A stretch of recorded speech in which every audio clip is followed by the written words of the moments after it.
बलि ने कहा बोलिए, अब नारायण मेरे यहाँ मांगने के लिए आए, और अगर वो मेरे प्राणों को मांगे तो भी मैं मना नहीं कर सकता, कर दे बस।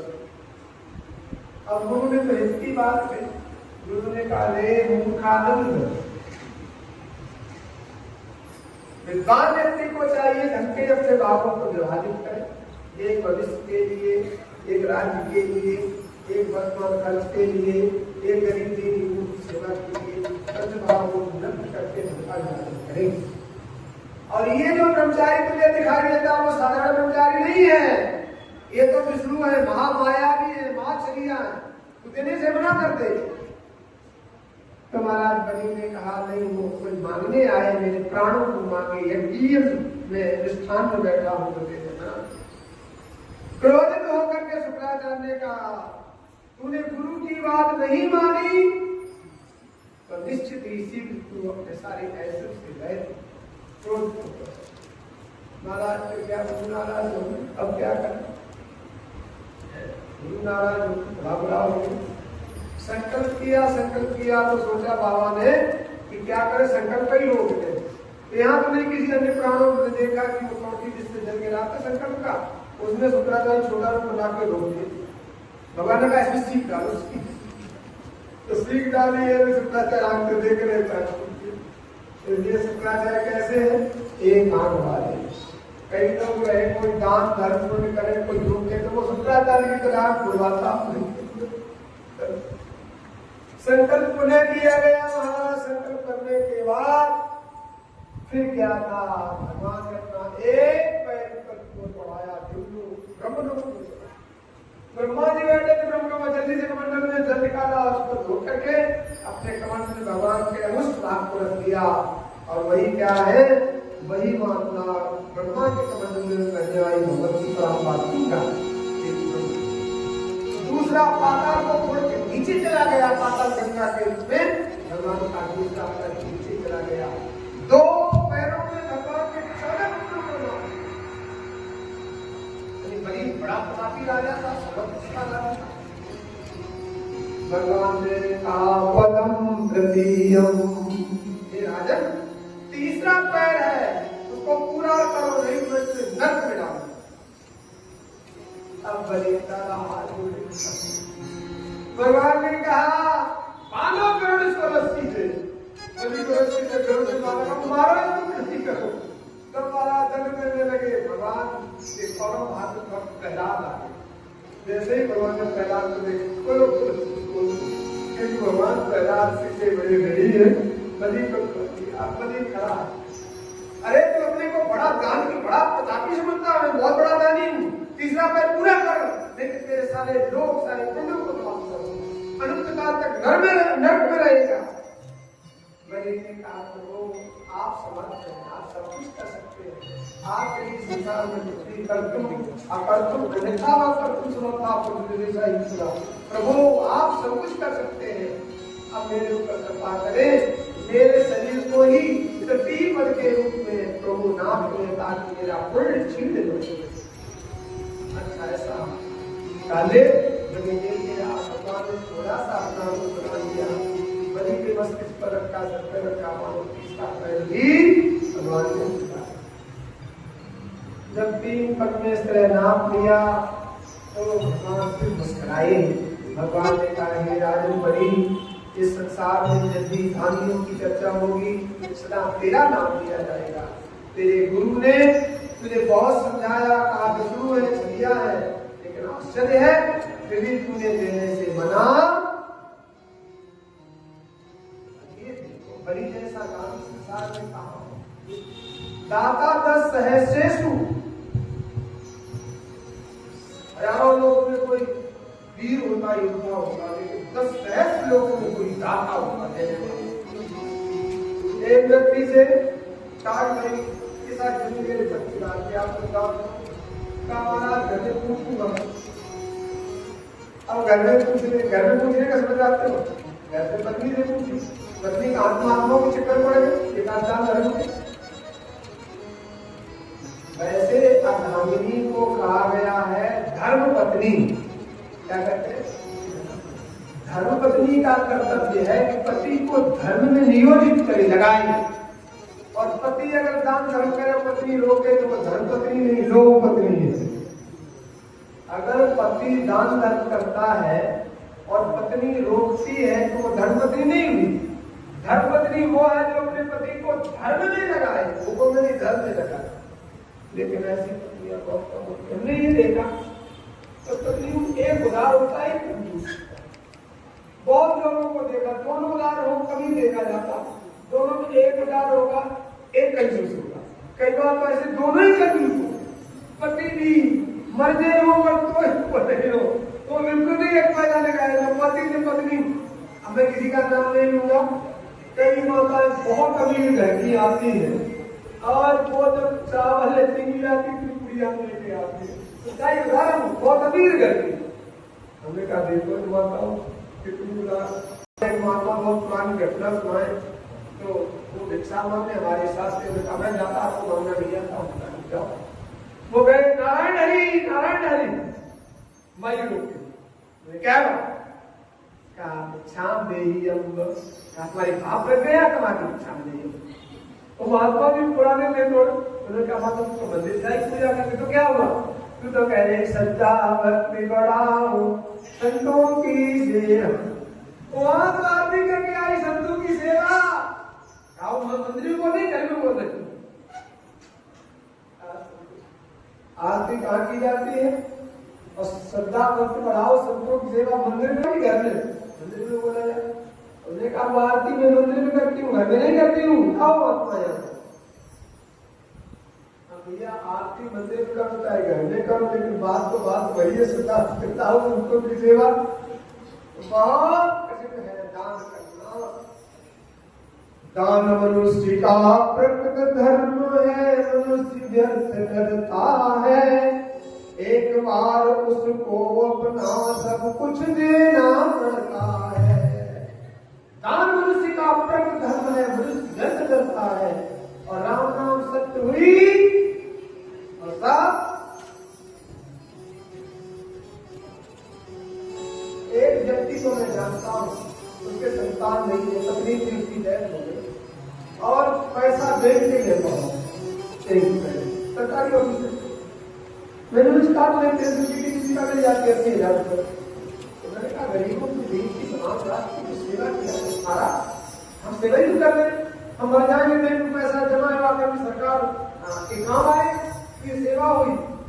मैंने कहा वो तो आप शरीर छोड़ जाओगे तो कहोगे हमारा ये शरीर तो जमीन मिल जाएगा, वो भी सेवा, इसको नहीं कहते। अरे जब आप पैदा हुए कुछ लाए थे नहीं, और हमने कहा कोई ज्यादा कुछ ले जाता नहीं, तो हम कहा तुम ले जा सकते हैं छोड़ दे, ये तो नैसर्गिकता है, तुम ले जा नहीं सकते, इसे दान नहीं बोलते। दान का मतलब है जीते जी आप जो दान धर्म पुण्य करते हो वो दान होगा, वो धर्मांतरण होगा।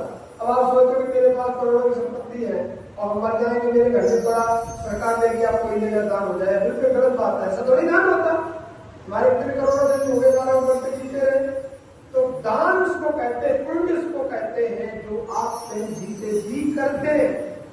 ऐसा नहीं कि आप मर जाए करोड़ आप आए तो तब भी हारी, खाली हाथ आया जग में खाली हाथ जाएगा, आया खाली हाथ और जाएगा हाथ बजाए। कहते सिकंदर ने बहुत राजाओं को विजित किया और सिकंदर जब मरने लगा तो फिर कहा भाई ये काम जरूर करना। बोले क्या? कि हमारे हाथों को हमारी अर्थी से बाहर कर देना, ताकि दुनिया ये देख पाए कि सिकंदर जैसा व्यक्ति साथ में कुछ भी लेके मेरे हाथों को जरा कपड़े से पार कर। और मैं तो कहता अगर कपड़े में देर होती तो आज की बोरी लेके साथ में जाता। सिंह ने कहा मैं आदमी बड़ा था, मैं आदमी बड़ा था, कपड़े के दिल का मालिक, अब तन के 3 कपड़े इनको तो ना उतारो, दुनिया से जा रहा हूँ, देखो ये दुनिया पालो, यम खींचता है मुझको, रोको ये मेरे आलू। तो इमरान के जाते आदमी बड़ा हो चाहे छोटा हो, चाहे बड़ा हो चाहे छोटा हो, लेकिन यहाँ कुछ भी ले जाना मना है। लेकिन आप ये सोचते हमने बहुत इकट्ठा किया, मरेंगे तो दान धर्म हो जाएगा, ऐसा कुछ नहीं। क्योंकि आप लाए सब्जी कुछ नहीं था, जाओगे सब्जी कुछ नहीं ले जाओगे। तो जीते जी जो आप कर्म करते हैं, दान एक दान सबकी भावना नहीं जाओ, एक दान सबकी का जो आप संकल्प पूर्ण करते हैं वो दान होता है। नदी का मर गए छोड़ गए बंद हो जाएगा। तो महाराज बड़ा दादी था बलि, भगवान बहुत पसंद हुए और कहा बेटा कुछ भगवान बलि क्या मानेंगे, अब आप यही कृपा करो कि मेरे हृदय में आप हमेशा बसे रहे, जब तक रहे। भगवान ने कहा बेटा इस समय इंद्र जो है वो सबके राजाओं का काल है, अगले सबके राजा इंद्र तुम बनोगे मेरा। दूसरी बात अभी आप प्रलोक में जाइए, इंद्र के पास जो वैभव है से अधिक तुम्हारे लोक में होगा, और जब चाहोगे तो हम आपको दर्शन देंगे। तो कहते भगवान बलि को चलने के लिए भगवान अपने गुरु दे बैठे, और सच्चाई भी है कि आम पर तो करा दीना। भगवान किसके अधीन है? भक्तों के। तो भक्तों ने वो नाना भांति न चायु, भक्तों ने मुझे अनेकों प्रकार से रचाया, जैसे रचाते ना चाहते हैं।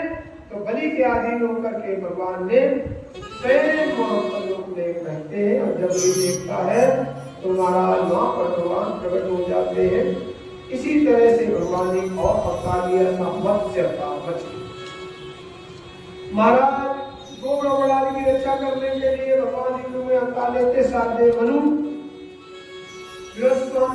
पुत्रु साधे मनु जो थे एक बार करने के लिए समझ थे, और वैसे ही जब भराए छोटी सी मछली आई, कहा राजा मेरी रक्षा करो रक्षा करो। भगवान ने कहा क्या भय है? अरे बड़ी मछलियां मुझे खा जाएंगी, मुझे भय लगता है। तो मंडली लेके आ गई और पहले आप एक बड़े कढ़ाई में जल भरा के सजा दिया। कुछ देर के बाद उतनी बड़ी होगी कढ़ाई के बराबर पूरी होगी। अरे राजा जी ये जगह तो मेरे लिए बहुत छोटी है, कोई बड़ी जगह बताओ। उन्होंने कई सेवकों को लगा करके बहुत बड़े सरोवर में डाल दी, तो बहुत बड़ी सागर में डाल दी, बहुत बड़ी होगी। हाथ जल के साथ प्रार्थना की, हे भगवान मत्स्य में आप कौन है? देवता है, यक्ष है, किन्नर है, गंधर्व है, इतनी जल्दी विशाल आकृति को धारण करने वाले हे नारायण आप कौन है? जैसे आदमी ने प्रार्थना की, भगवान ने कहा मैं भूतो नारायण ही मेरा मत्स्यावतार है, मछली के रूप में अवतार। क्या प्रयोजन है?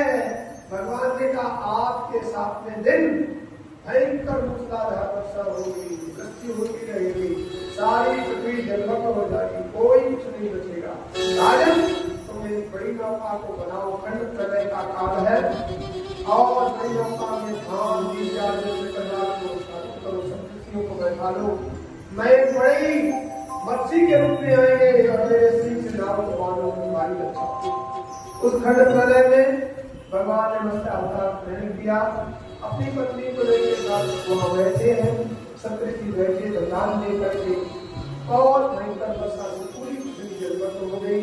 फिर धीरे धीरे समय हवाएं चली, सूर्य तप्त हुआ, पुनः पृथ्वी दिखाई दी। तो बीजारोप करके तब मनुष्य को ही साधे गुरु के द्वारा पुनः सृष्टि प्रारंभ होती, और सब ऋषियों ने उनको जो नाव में बैठ कर ज्ञान दिया था उसके द्वारा एक पुराण की रचना होती है।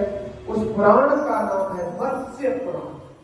उस मत्स्य पुराण में भगवान मत्स्य की महिमा भी है, दिव्यता है, और उसकी बड़ी चर्चा की गई। तो आपके भगवान मछली बनकर के आ जाते हैं। इस प्रकार से यहाँ भगवान की चर्चा की। भगवान की नारायण नारायण नारायण श्रीमन नारायण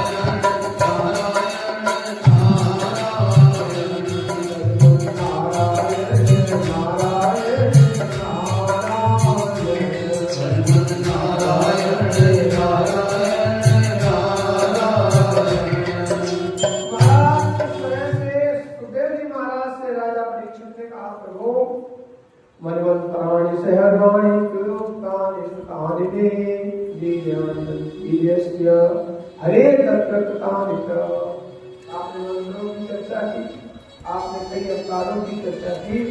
अब कृपा करके महाराज हम मनु का जो वंश है अवतार में करके भगवान यानी को लीला की, तो कृपा करके हमें मनु के वंश के बाद में बताए। तो कहने लगे करके आपने भगवान नारायण के नाम पर से ब्रह्मा हुआ, और ब्रह्मा के द्वारा सृष्टि आगे पैदा हुई, और उससे आगे जा करके महाराज मरीचि हुए, मरीचि से कश्यप, कश्यप के दाक्षायणी मनु के सातवें मनु, और संज्ञानाम उनकी पत्नी थी।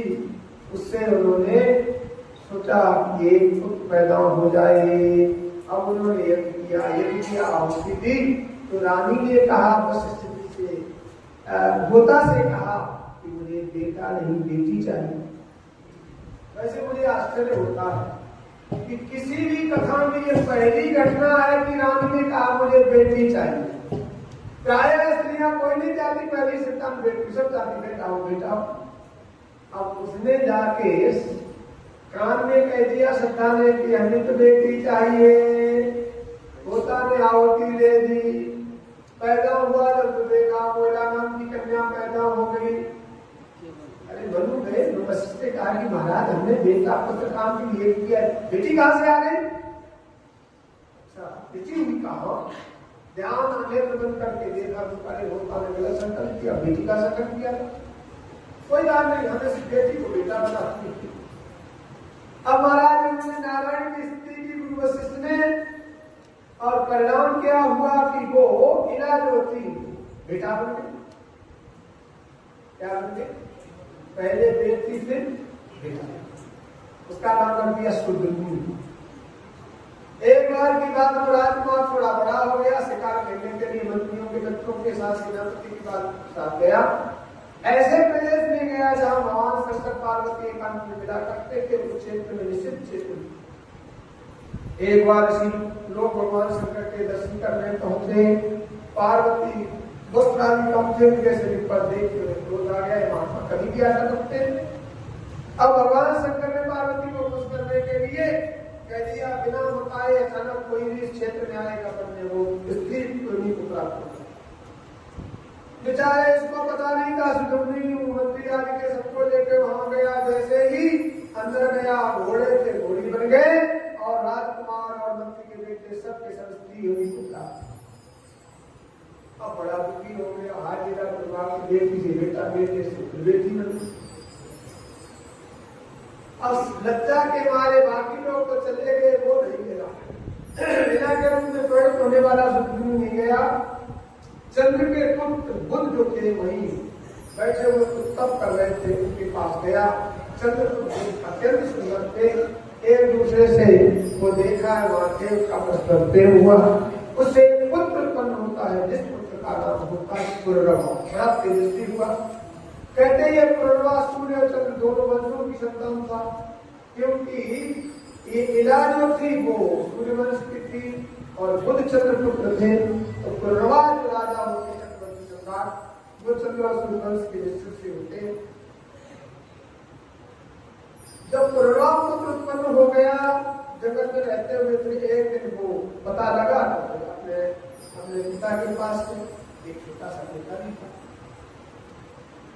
तब उन्होंने कहा ये तो बड़ा बड़ा हो गया, देखो ये क्या हो गया। हार गुरु से कहा गुरुदेवी को बड़ा विचित्र हो गया, बेटी पर नहीं बेटा बनाई, बेटी बन गई। कई लोग प्रारब्ध कई बड़ी विचित्र होते, प्रारब्ध ही ऐसा हो। अब पुनः जब पुत्री बन गई तो गुरु वशिष्ठ ने कहा कैसे हुआ? कहा ये तो भगवान शंकर की कारण हुआ है। गुरु वशिष्ठ ने शंकर की स्थिति की, हे भूतनाथ, हे भोले बाबा, कृपा करो, कृपा करो, मेरे ईमान पर कृपा करो। भगवान शंकर ने कहा तुम क्या चाहते हो? कहा महाराज इसको बेटा बना दो। भगवान ने कहा देखो मेरी पत्नी है पार्वती, और पार्वती नाराज हो गई, मेरे घर में कलह हो जाएगी, तो पहले अपने घर को देगी, तुम्हारे घर को दे दे। कहने महाराज किसको कृपा करो? अच्छा ठीक है, मां से एकम पुत्र, मां से एकम पुत्री, एक महीने स्त्री रहेगा, एक महीने पुत्र रहेगा।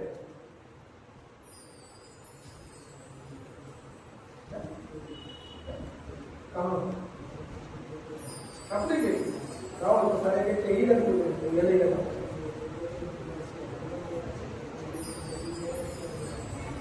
नहीं वही बात करते सारे ये तुम्हारी करता है।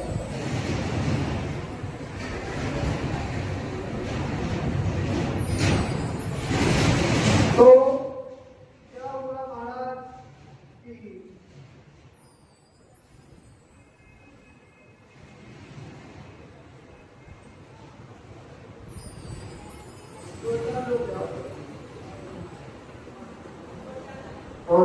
बोलो सच्चिदानंद भगवान की, वृंदावन बिहारी लाल की। तो क्या हुआ कि सुदुन्नु क्या बन गया?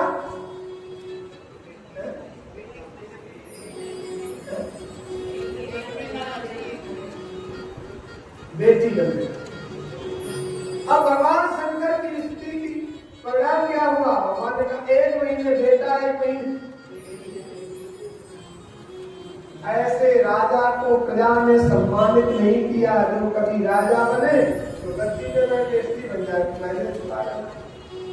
तब महाराज साधे मुनि को बड़ा दुख हुआ। अरे उन्होंने कहा ये क्या हुआ? ये किसे बेटा पैदा हुआ और पैदा होने पर भी मेरा ये राज्यवाद ठीक से नहीं चलता है। तब उन्होंने भगवान को प्रसन्न करने के लिए चुने त्याग किया। और ऐसा करने से महाराज फिर उनके पुत्र उत्पन्न होते हैं, इच्छाकु नरसंख्यादि, और उनके द्वारा ही सूर्य वंश पूरा का पूरा विशाल सूर्य वंश फैलता है। तो उसमें दृष्ट करुष्मान दास आदि नवक विभू कवि आदि सभी ये होते हैं पुत्र। उसमें सरयाती नाम के उनके जो पुत्र थे बड़े तेजस्वी थे, धनिष्ठ थे। एक बार की बात है, महाराज सरयाती अपनी कन्या को लेकर जंगल में जाते हैं। वो आश्रम था, भगवान तपस्वी वहां पर सरयाती जब जंगल में गए तो वहां पर चमन ऋषि बैठे कर रहे थे। सभी लोग वहां गए। सुकन्या की राजकन्या थी, इसलिए चमकती हुई कांसा लेके छोड़ दिया, उसमें रक्त की गिरनी थी। सारी सेना के बंधु प्रभुत्व में त्राय करके सब चिल्लाने लगे, हाँ ये क्या हुआ? कहा बेटी किसी ने कोई अपराध नहीं किया। कन्या ने कहा मेरे से अपराध हो गया। वहां गए तो पत्ते से ढकते हुए चमन तप कर रहे थे। महाराज ने चरणों में गिर के प्रार्थना की, मेरी कन्या से अपराध हो गया, क्षमा करें क्षमा करें। चमन ऋषि ने पूछा तुम्हारी कन्या की आयु क्या है? विवाह की आयु सोच कर उसको मेरी सेवा में छोड़ दो। महान क्रोधित तपस्वी ऋषि और कहा एक राजकन्या कन्या अपने राज्य की रक्षा के लिए इस कन्या ने उनको पति के रूप में वर्ण कर दिया और उसी आश्रम में रहने लगी। बहुत काल व्यतीत हुआ। चमन ऋषि बहुत क्रोधी थे और तपस्वी और वृद्ध थे। बहुत समय व्यतीत हुआ। एक बार अश्विनी कुमार वहां आए और अश्विनी कुमारों ने कहा कि देवराजेंद्र मुझे यज्ञ में भाग नहीं देता, आप बड़े तपस्वी हैं, आप कहें तो ऐसा कर सकते हैं। अच्छा ठीक है, लेकिन मैं बूढ़ा हूं, मेरे के आप जवान विवाह बना सकते हैं? अवश्य बना सकते। अश्विनी कुमारों ने औषधियों के द्वारा एक कुंड तैयार किया और चमन ऋषि को लेके तीनों ने डुबकी लगाई। तीनों जब निकले थे अति सुंदर तेजस्वी पुरुष थे। भगवान अश्विनी कुमारों ने कहा हे सुकन्या, ये तुम्हारे हम तीनों में जो तुम्हारे पति उसका वर्ण कर लो। बड़ी बुद्धिमान थी, बड़ी शक्तिशाली। सुकन्या ने कहा हे भगवान, ये तीनों पुरुष एक जैसे दिखाई देते हैं, मैं नहीं समझ सकती इनमें कौन से मेरे पति चरण ऋषि हैं, आप मेरे को पता करें। इस बात से अश्विनी कुमार बहुत प्रसन्न हुए। अश्विनी कुमार अपने रूप में प्रकट होते हैं और तब वो बूढ़े से महाराज युवा हो जाते हैं चरण ऋषि। इसलिए आजकल चमनप्राश की बड़ी चर्चा है ना?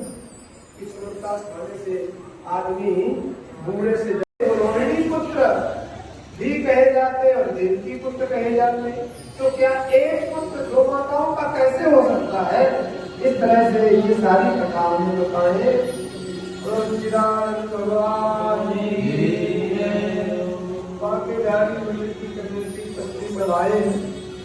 सब लोगों का बड़ा स्वागत है। और हमारे शंकर दास शर्मा जो थे इस कमेटी के जब प्रेसिडेंट हुआ करते थे, और जब मैं यहाँ आया तो सबसे पहले काफी समय तक शंकर दास शर्मा के यहाँ बैठ करके रहते, भंडारे करवाए और सेवा की। तो शर्मा जी को अब नहीं है, लेकिन उनका स्नेह, उनका प्यार हमें आज भी स्मरण है। और शंकर दास शर्मा के कारण ही हमने बहन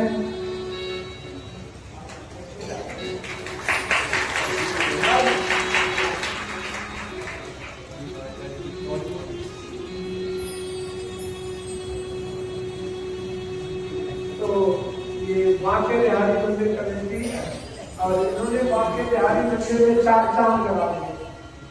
जब से ये लोग नई कमेटी आई, हमारी लोगों ने एक बड़ी जगह हॉल बड़े बना दिए, मंदिर को भव्य और दिव्य बना दिया। तो देखो मंदिर की शोभा है कि भव्य मूर्ति हो, उत्साह पूर्वक भक्त उत्सव होते रहे, भगवान का भोग लगे, भगवान की पूजा होती रहे। लेकिन कई बार तो ऐसा होता है कि बड़े बड़े मंदिर आज बन जाते हैं, लेकिन भगवान की आरती और भोग और पूजा नहीं होती। तो वास्तव में मंदिरों की शोभा है नित्योत्सव मंदिर। मंदिर में नित्य उत्सव होता है, मंदिर में पूजा पाठ होता रहे, ब्राह्मण भगवान की पूजा करें, भोग लगाए, और कमेटी वाले लोग भगवान के अपने को सेवक समझे, मालिक नहीं। चाहिए हमारे मोदी जी कहते हैं कि हम राष्ट्र के सेवक, तो राष्ट्र का सेवक प्रधानमंत्री अपने को कहता मैं राष्ट्र का सेवक हूँ, तो कम से कम एक बड़े व्यक्ति से इतना सीखना चाहिए कि अगर वो राष्ट्र के सेवक हैं तो हम भी क्या है, समाज के सेवक हैं। चाहे कोई पार्षद हो, चाहे कोई मंत्री हो, कोई लोग हो, सब लोगों में आजकल कई मंदिरों में कमेटियों में आपस में खींचतान भी होती, केस तक चलते अधिकारों को लेके। तो मुझे लगता है कि कोई बहुत अच्छी बात नहीं। मुझे वो दिन याद आता है, शंकर दास शर्मा जी प्रेसिडेंट हुआ करते थे, नहीं वो कुछ लता जी, लेकिन व्यवस्था महामंत्री के रूप में शंकर दास शर्मा जी सब देखते थे। तो शंकर दास शर्मा ने कहा, लोगों ने कहा शर्मा जी बूढ़े हो गए, मैंने कहा शर्मा जी छोड़ लोग चाहते। आश्चर्य की बात मैंने कहा और मेरी बात को तुरंत शंकर दास शर्मा ने कहा ठीक है महाराज जी, छोड़ दिया अपने पद और कमेटी को सौंप दिया। तो कई लोग ऐसे त्यागी और महापुरुष होते हैं, संतों की बात को बहुत रहती है। तो मैंने कहा स्वीकार कर लिया और कमेटी को उसका ठीक आप मालूम पूरा हो गया। लेकिन उन्होंने, और उस समय शंकर दास शर्मा जी, सलमान जी लोग चलते थे, पंडित जो हमारे हैं पुरोहित, उनका भी बड़ा योगदान, वो भी सारी जगह जाते थे शंकर दास शर्मा के द्वारा। तो मुझे आज भी शंकर दास शर्मा का स्मरण आता है तो महापुरुष थे। और उनके बाद में उस कमेटी में दुआ जी आए, शर्मा जी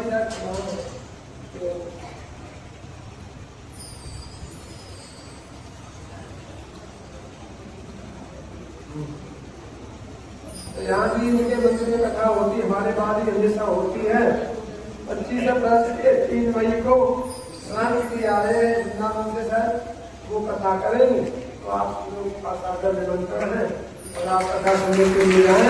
वृंदावन देखेंगे आपको जल्दी है।